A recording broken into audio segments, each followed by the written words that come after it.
this is coming from our heart. This is not coming from somebody asking us to do this. We believe that this is one of the most important conversations we can have right now.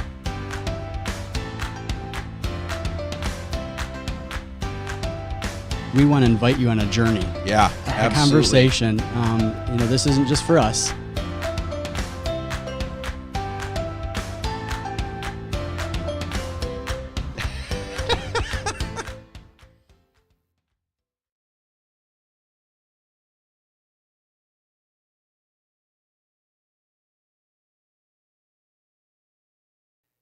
I know All I right. unmuted that. Yeah. It's all right. We're back. It It was like almost in unison there. Yeah. Yeah. Man, that's crazy watching that. That was a long time ago we shot that little intro video. My YouTube studio doesn't even look that way anymore. Almost 2 years ago now. Is it that, or is Maybe it almost not. 3? Well, Two and a half. Yeah. It's been a while. Yeah. It was later 2020, I believe. Yeah, been a while. Wow. Yeah. So we're back at it. I was looking last time we were together here in this studio was in Don't say it. Don't say it. March. March. Wow. There is a reason, though, sort of. Yes. I mean, there's a Been reason. a lot of stuff. A lot of going stuff. on. And for me, Good stuff. I just completely stopped YouTube for a little while. So this is kind of, so those of you who are jumping in and watching this, just know that you are now, this is really me kind of kicking off my side of YouTube things too, for you and I. So hopefully getting back into that. But we launched into a major remodel project at our church. Wow. Which upheaved everything in our church. I've been working from home since the first of the year. And we're doing most of the work ourselves, so it's just been busy. And then in the midst of that, we found out we were moving. We had an opportunity to move into a better house, but it needed a lot of work, so that added a lot to it. And then, let's see, I was in New York, Pennsylvania, gone for a couple of weeks. Just not too long ago, gone for a week this summer. Gone for a couple weeks. Like, it's just been busy. Well, now you're the chaplain for the Grand Rapids. Yeah, that's kind of new. Okay. That's kind of new since in the midst of all this too. Yeah, I got the opportunity to be the chaplain from the Grand Rapids Fire Department. So that's a lot of fun. Awesome. So welcome back. Thanks for joining us, and looking forward to others to join as well. And we didn't. We need to certainly look at advertising this a little bit better too. It's been a long time. Well, yeah, we just kind of it's been busy even leading up to this. Yes, yeah. So just getting it, we kind of said, look, we're going to do it. We're going to do it. All right, even if we didn't get to advertise it, or we're just doing it because we've got to get back at it. Good morning for all the way from Michigan to Wyoming, Richard. Thanks for letting us know that you're watching. Yes. So I'm Scott, and this is Pastor Josh Putnam. Yeah, I think they probably know that. But we're going to rewind quite a bit. We've been 6-7 months out. But we're going to dive into chapter 10 here, back in the Resilient book. And if you don't have it, certainly get it. And not too late to join us in the conversation. No. And it's great to read it, even if you're, and if they haven't read it, that's fine. They're going to enjoy this conversation. It's going to be a benefit. If you're watching this, you're just picking this up like later on my YouTube channel. Still going to be a lot of benefit to you. Hey, your shirt looks different. Yeah. Our shirts look a little different. Yeah, Should we talk about that? Different. Yeah, I think we should talk about it. So if you're in Northern Michigan here, we have our Awana Ministry Conference on October the 7th. Actually here in the Grand Rapids area. It's not too far from you at West Canyon Baptist Church here in Belmont. And I can put in the link, a link into the chat, a link for registration. But if you're a Awana Ministry leader in your church, this is a great time to come be encouraged and equipped for ministry. And so this year is Become is the theme, and so we're wearing the shirts. And actually, I think we're gonna have everybody that comes to the conference this year get a shirt. Whoa, fancy. That's my first time actually announcing that. So pretty cool. See, they've got to watch this, and they get all the insider information. That's right, all the insider information. So, look forward to joining us there, and we'd love to have you. I'll be a part of our conference, and just a fun day. You've been to 2 now, right? No, this will be my second. Okay, second. Yeah. Okay, awesome. Yeah, good stuff. So, looking forward to that.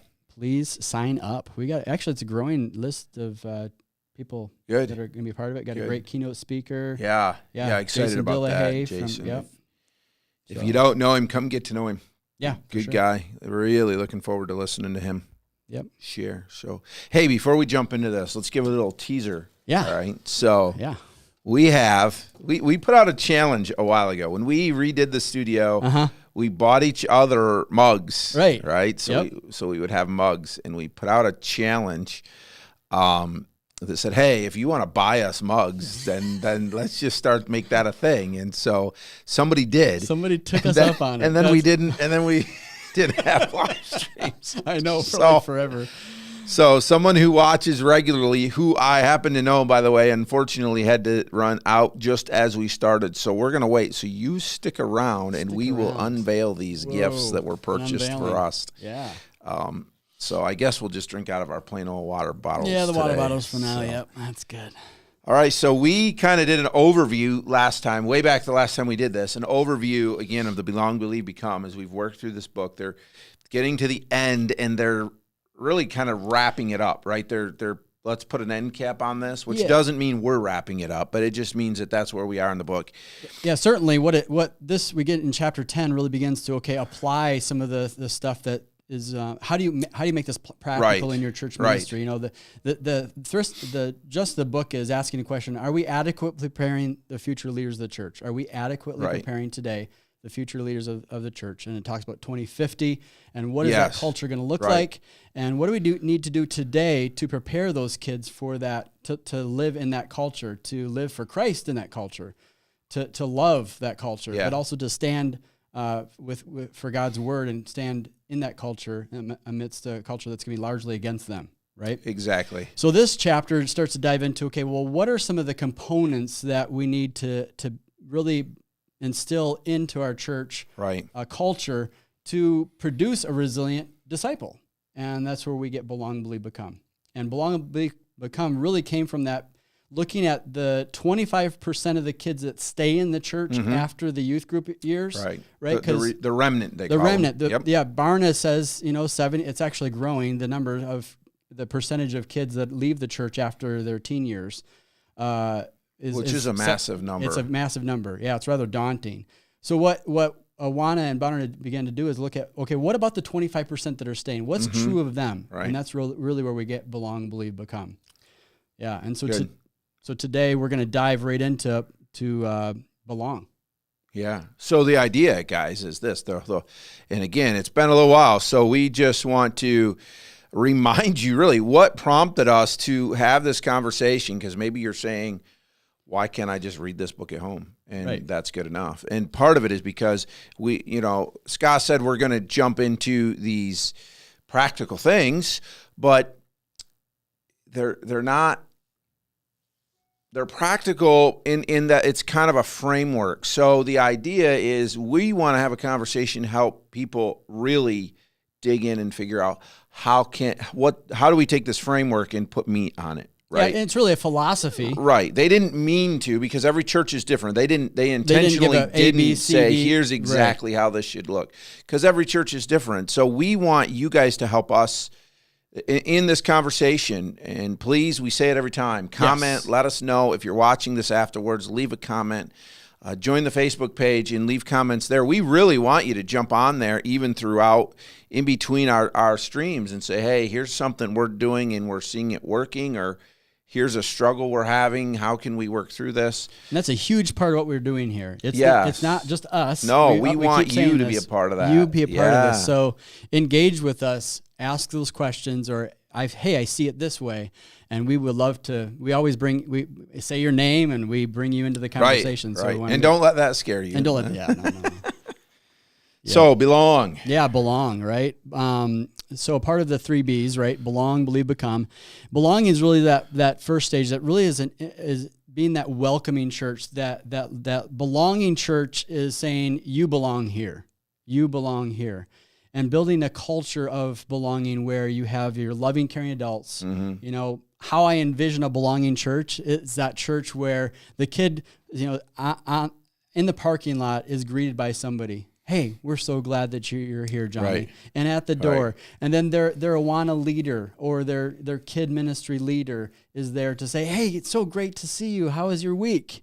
And building that community, that place where Right. like, hey, this is my tribe. These are my people. Yes. I want to be here because they care about me. That's the belonging that we're talking about here. So here's an illustration, and I think there's some things in this way that our church does well. As a parent, okay, I'm thrilled to watch this because my kids now have developed in our church countless like aunts and uncles. Yeah, right. Yeah, right.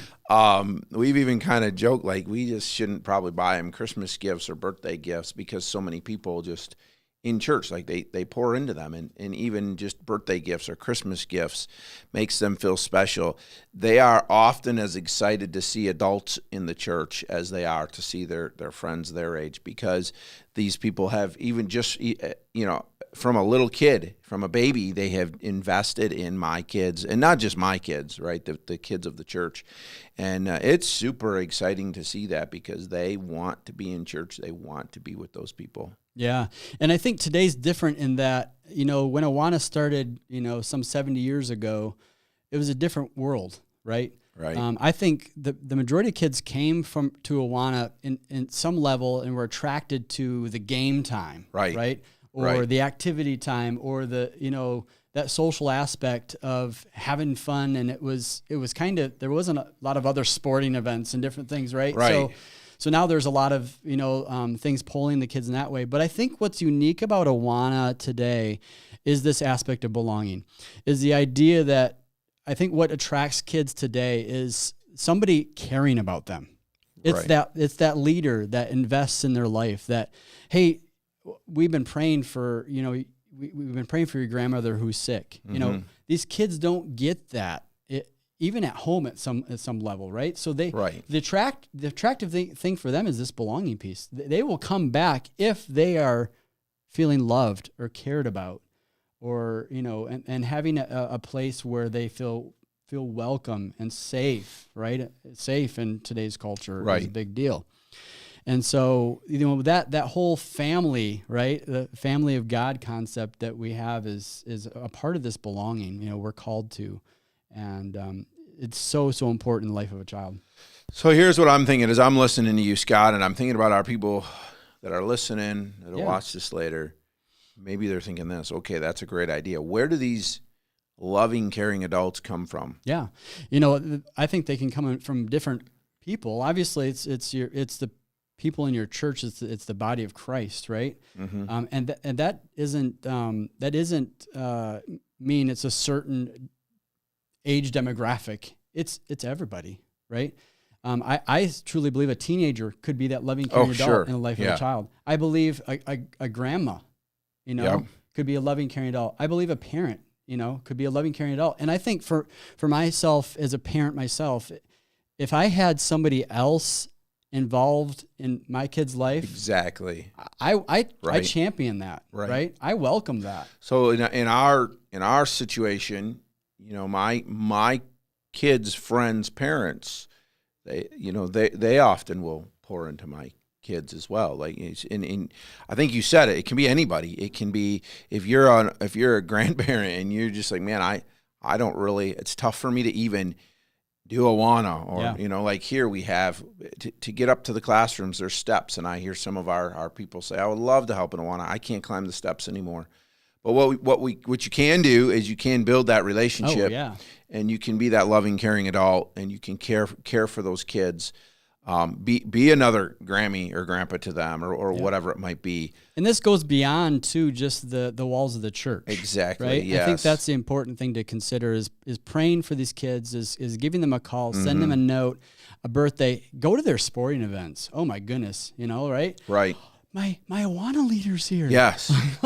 How big would that be in the life of a child? Well, and it's not just for them. When I was doing that as a youth pastor, I would go to these events, and their parents, who might not even go to church, were just blown away that I cared enough about their kids. Right. That my wife and I cared enough to come to their stuff. Yeah. Other thing, like I just was at a seminar, and they were actually talking about this more at the teen level, but other people being involved in discipling.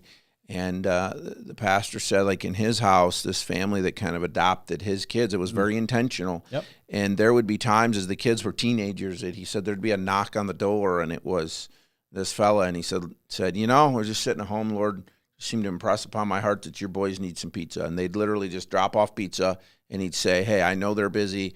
I know they're doing homework. I don't need to see them. Just let them know I'm praying for them, and here's some food for them. And I can only imagine how far that went. Right. And those kids are still walking with the Lord today. Yep. And it's things like that, being creative and saying, how can I reach out? How can I just do a little extra, let them know, even outside of the walls of the church? And I would ask our folks that are with us today, are you involved in the life of a child? Do you have a relationship with a child? Not your kids or grandkids. I'm talking about somebody else. Somebody extra that you're building your life into. And it's good for us to all have somebody that is that child, and for me, that child has changed from year to year because of situations and things, but it's important to have that because we all should be making disciples, right, and certainly of our own kids or grandkids, right? That should be a part of it. But I think we got to go beyond that. Absolutely. I think we know from experience, at least for me, I grew up in a good Christian home, and my parents would tell me something that was true and biblical, and I didn't want to listen. But somebody else in the church would tell me that, and I would listen to that because they were my parents. For sure. And so to be that voice but you have to earn that. You have to care. You have to earn. The other thing I was thinking about as you were talking, Scott, this seems like we're asking a lot. It seems like to add more, it's just more stuff. But as I was thinking about that, the more we do this, the more we connect with these young people, the easier it's going to get. We're going to want to do those things. It's going to be just as fun for us because we have a genuine love for them. They're not just a kid that comes into our classroom, but they're a kid that we're invested in. It might even be the fact of you might not be thinking like, hey, I'm going to go to their game, but rather because you've invested, that game is happening. Maybe you've prayed for them, whatever. When that day comes, you're just going to think, man, I want to go see how they're doing, and you just go. And it's a little more natural. We just, my dad mentioned this, but he was talking to one of our Awana leaders, and who has, he's actually the one that my son has been in his class as a little guy for a little while in Sparks. And he just naturally is one of those guys that likes to invest. And he just kind of made the comment. He said, man, maybe I just need to move up with them next year. And that wasn't, the point being, he's invested, right? He loves them. He wants to be a part of their life. So, I don't know that will happen or not, but just to even have that thought of, I don't want to leave these kids because of the impact I'm having and the relationship I've built. Yeah. Oh, yeah, for sure. And a belonging church does like a church locally here has done recently, even this past year. They had a child that was struggling with their hearing, and they couldn't speak real well. And it would be easy for us to say, okay, this isn't going to work. Well, that church really leaned in, right, and welcomed that child where they're at and offered them opportunity. By the end of the year, the child was signing John 3:16. Oh, that's cool. Sign language. But that took time. That took effort. That took energy. And talk about a thing to celebrate. Okay, I'm gonna put a pitch in here. Yeah, here we go. I get to teach a seminar. Oh. Is one child worth it at the Awana Ministries? There you go. That's it right there. Was it worth the time for them to pour into one child? Yeah, that's the belonging church that says, come, and that the Matthew passage in this, at Matthew 19, let the little children come to me and do not hinder them, for such as belongs the kingdom of heaven. I think sometimes it's easy for us to kind of have the not belonging church, it really kind of, this is, okay, that's a kid's ministry, right? This is too much. Or the kids coming with their baggage or their, maybe they haven't had a meal, right? Or, they're coming from a divorced home, or and that kid curses like a sailor, like we don't come back. Right. Yeah. The belonging church is welcome. You don't look like we want you to look or act or whatever. Here's one. Okay, we've just spent a lot of money and a lot of time remodeling our church where our Awana kids hang out. Right. Yeah. Right. Don't touch the walls. Yeah, that's we've talked about that. It's tough because we are gonna. I mean, not that we don't take care of what God has given us. Sure. But on the same hand, if it's a tool, Yep. and that's the practical side of being a belonging church and having to work that out, though. Yeah, for sure. Yeah, and the research in this book gets into a little bit too. The research on belonging really is proven that this is effective. If we're looking for children to be in the Word of God, be in prayer, serving in the church, it takes a belonging church that has the loving, caring adult invested in the life of the child for that to happen. Mm-hmm. They say a child that has an adult other than their parent investing in them spiritually, doing life on life with them, is more likely to open God's Word, is more likely to say, I want to go to church. Right. And the list goes on. And then to stay in church. And then to stay in church. Yes. Yeah. Absolutely. Yeah. So that's an important thing. I might have shared this quote last time, but that was so long ago. So I'll share it again. Hi, Dan. Welcome. From Moody, he said, if the world is going to be reached for the gospel, it will be done by average people. And I think that's a great reminder, especially what we're talking about now. Anybody can be a loving, caring adult. You don't have to have a set of skills. Oh, right. You can just to be able to breathe, love on kids. Yeah. And oftentimes it's being there. It's just being there. You don't have to say things like just I exist because I care. We have a lady in our church she's kind of like she's a grandma. Yeah. And her and my oldest daughter, who's 10, have connected well. When we have church potlucks, we'll look and they'll just be sitting together having a conversation. Yep. Sunday, I noticed my daughter's sitting in church and she got up and come over to my daughter, so I kind of watched, and she just gave her couple of suckers and just little things along the way. But anybody can do it. Yeah. Anybody can do that. I have a question for you out there. What are things that you do in your church that is that belonging component? Right. Or you personally. Or what would you like to do? Yeah. Right. To be more effective in providing a culture of belonging in your church ministry. And whether that's adults or kids, let's be honest, right? I mean, the idea of having that loving, caring adult, having a welcoming environment, is very important. There is an area while you guys are thinking and typing, because I know there's a delay, I'll share an area we don't do as well in that I would like to improve.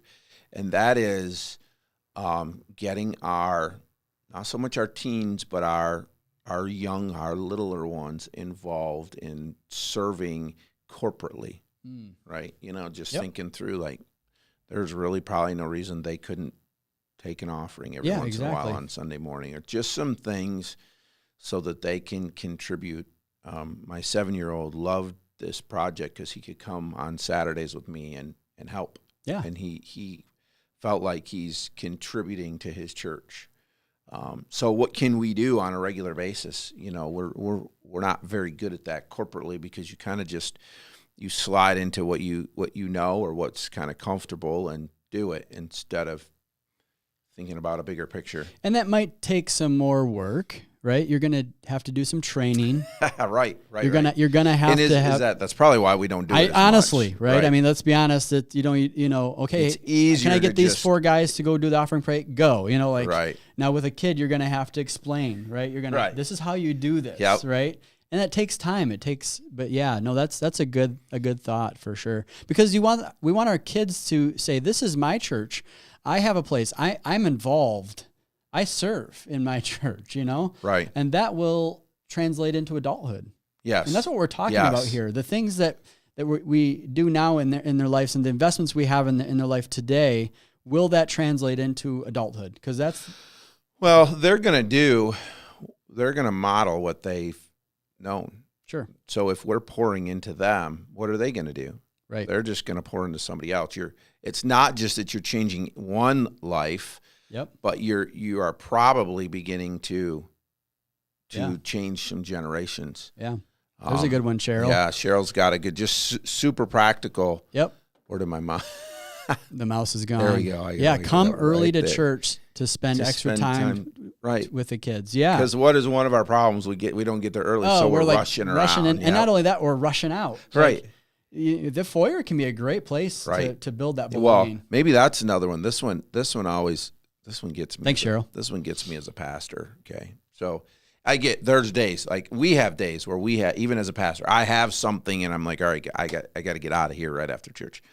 But generally, right, we know Sunday is church day. Let's not schedule something immediately after church, so we have to rush out, but rather take that time to stick around. And it's not just the kids, it's everybody else as well. Yeah, and let's go further with that. I think it's sometimes we can easily bring the things that are going on in our world into the Sunday space, meaning maybe it would be a good thing to prepare our hearts before we come to church. 100%. Whether it's Sunday, whether it's Wednesday night, to say, okay, Lord, use me in the life of somebody else, right? And help with the distractions that might be in my mind. Like, I got to accomplish this today. I got to do. Like, we actually need to slow down. Right. We need to slow down at some level and recognize there's a world of people in the body that we need to be involved in and caring about. Yeah. We have become so much of a consumer culture that we go to church figuring out what we can get out of it. I've had a rough week. I need this. And we do. Yep. But the Bible is very clear that when we go to a church gathering, to a corporate gathering, that more than anything, we are there to give. We are there to put into it. And I will challenge our people from time to time in that preparing your heart as you're driving to church. Pray, Lord, who do you want me to encourage today? Who do you want me to impact today? And maybe it's sometimes you say, all right, Lord, I'm going to focus on the kids today. Who can I try to get to know a little bit today, and who can I talk to? Yeah. But we got to come with intent. Anyone else? Oh, Richard's got add one there. Anyone else have the question is what are some practical ways that you would incorporate belonging into your church ministry, would like to, or that you are doing? Yeah. So yeah, Richard, that's great, Richard. Don't limit your time with the kids to just the ministry time. Exactly. Right. Step into their lives. And that's what we shared that earlier a little bit, the idea of going to their practice or their game or their sporting or their dance recital, giving them a call. I mean, kids love that. Yeah. Like getting a phone call from somebody else. And what Richard's saying is even easier than that. He's not even saying take time out of your week, which we should. He's just saying, like, if you're their Awana leader, when you see them on Sunday, I mean, we're so compartmentalized, right? Now like, I'm doing this. But that's when they feel like they belong, because they pick up on that. Yeah, you were nice to me Wednesday. Now you don't even talk to me. Yeah, you walked me past the hall and didn't say hi. Right. Yeah. And you might not even have seen them. Yeah. It wasn't that we. Well, and that's the scene church. That's the scene church that sees these kids as the future leaders of the church, right? These are the future leaders of the church. The kids that are in our ministry, and they are the church, and they are the church today. So and let's not get away. I'm talking about the future leaders, exactly, of the church. So we need to treat them that way. Yep. Exactly. They're not another segment or another wing of the church. They are right. They are the church. And so incorporating, like we recently did a communion with the kids in the service. Sometimes it's easy, they go off to the children's ministry and then they do communion at the end. And we're like, kids need to see this. Do that. They're part of the body. When I had the privilege of baptizing my 10-year-old daughter this summer, and one of the first things she said that day was, "Hey, can I take communion now?" She was super excited about that. Yeah. But we actually do something a little different. We have, and we may or may not keep doing it, but we've really enjoyed. So when we do communion, we have a potluck and an afternoon service. Now, we're a smaller church, so we have the ability to do that. And we've started just taking chairs and putting them in a circle. So all the adults sit in the circle. The kids hang out in the middle, because we've got a lot of, and they're little kids, so we don't care. Let them play. They can play, do their thing. But they're picking up what's going on. They're a part of it. It's just a family. We're all there as a family, and we're doing, communion and sharing testimonies. And it's just kind of a neat way to let them kind of pick some of that up and do it in a family style. Well, and I'm excited. I mean, I'm encouraged this year. Clubs have just started, right? And so I'm hearing from churches. I just talked to Pastor Jason in Ludington. There, they have 80. They start with 80 kids, right? And so with their leaders, they're over 100. He's just super excited. I'm hearing that across the field here in northern Michigan. Really excited about that and seeing what the Lord is going to do. This is an exciting time. I think there's some opportunities, right? My concern is the churches that I do connect with that don't have any kids in their ministry. And how do we speak into them, and how do we encourage them to, again, incorporate the belong, believe, become without the kids there? Like, how do you get it going? Right. Those are the really difficult questions, but we got to be invested, because there are areas in northern Michigan that have schools in their area, but then when you look at the churches, there's very, very, very few kids, and that's a concern to me. And so I want to go in and try to help as much as I can in that area, right, to help them find, somehow build some belonging, so that they'll attract the kids and that loving, the loving, caring adult thing. So yeah. Well, this is good. This is a great conversation. Thanks for joining us in this as well. We have had several people connecting as we've been going along, and that doesn't have to end here. If you're watching this a week or so down the road, please feel free to add your comments. We love to be a part of that. Yeah. And hear what you're learning or what you're thinking through, and hopefully this is an encouragement to you. Well, as we kind of sort of wrap it up a little bit here, I want to make this point that, and the book makes this point, but we forget. So I think as I have in our church, as we have pursued a culture of disciple making, and I've studied those things, one of the things that really sticks out to me is how much we have adopted our American culture and kind of overlaid that over church life and Christian life. One of those being how we learn. We learn in a classroom because that's how we learn. That's how our culture learns, right? Okay. We sit in a classroom and we learn. So how do we often learn in church, or do we think is like, if my kids will come and sit down and let me teach them a lesson, right, then I've accomplished that. That's not how Jesus did it. Right. Jesus had both. He had some classroom time, but he had a lot of intentional relationship and even teachable moments along the way, because it was relationship. It was life touching life on life. And our kids need that so badly. Definitely. Need life on life. For sure. So are you a loving, caring adult today?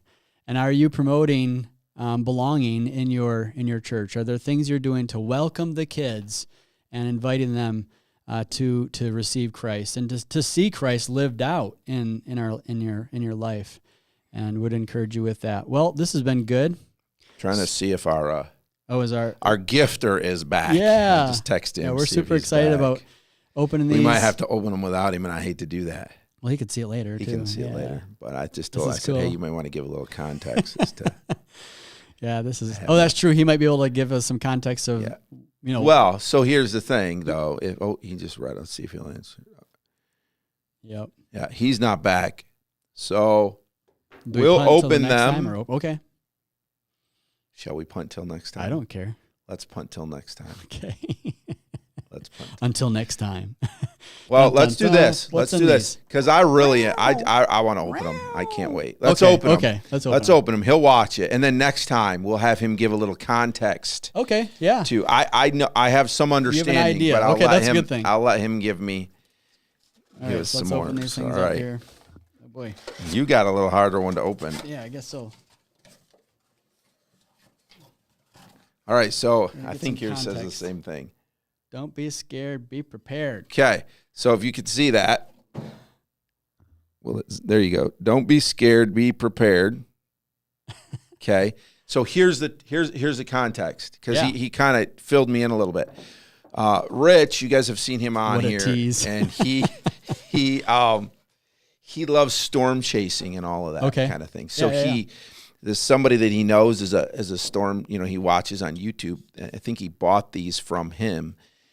And that's his motto. Don't be scared, be prepared. We don't have to be scared for storms. Right. We're prepared for storms. And when he saw that, he thought about what we're doing here. We should not be, we don't need to be scared as adults. Right. Our kids don't need to be scared about the future. What's 2050 look like? We have no idea. Right. Don't be scared.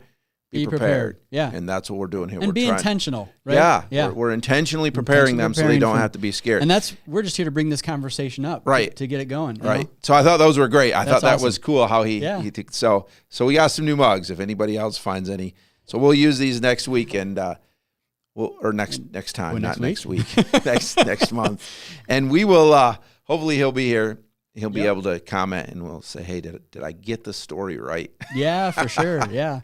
So sign up for the conference October the 6th. I don't think we'll be doing a live stream until after that, most likely in October, but October the 7th. Love to see you there and be a part of it. And congratulations on starting your club this year. Pray that's going well for you. Comment too, guys, because we've talked about October. The schedule of October is such that we have considered, for those of you who don't know, Scott drives an hour to get here when we do this. And we have the ability to do this remotely. We prefer not to. But due to the busyness of October, because we desperately want to stay consistent, we have considered doing it remotely and maybe doing it in the evening, kind of once everything's settled down for us. Let us know. Give us a comment somewhere and let us know if you think, hey, I'd like to try that. Yeah, yeah. I'm we curious. think we might get a whole new audience, but really we're doing it because we need to do it, and that's when we can do it. But just letting you guys know that probably the one in October will be later in the evening, and we will be remote. Yep, maybe in our pajamas or something. Oh, there we go. And a cup of coffee. instead of. We won't have our mugs We'll next have our time. mugs. I could bring it home. Then you'll forget it. All right, friends. Well, thanks so much for watching. And it's encouraging to have the people here that were here. We have a consistent core group of people that get on. Thank you so much. And you guys don't know how much you encourage us, especially when we did zero advertising. We just went for it. And you guys still got on and you hung in there. And so thanks. And make sure, we always say this, but share this with people. If there's some other leaders in your church or people that you think this would encourage, please let them know about us. Share this. Get them involved. They can always watch later if they're working during the day. For sure. All right. We'll see you next time. Goodbye.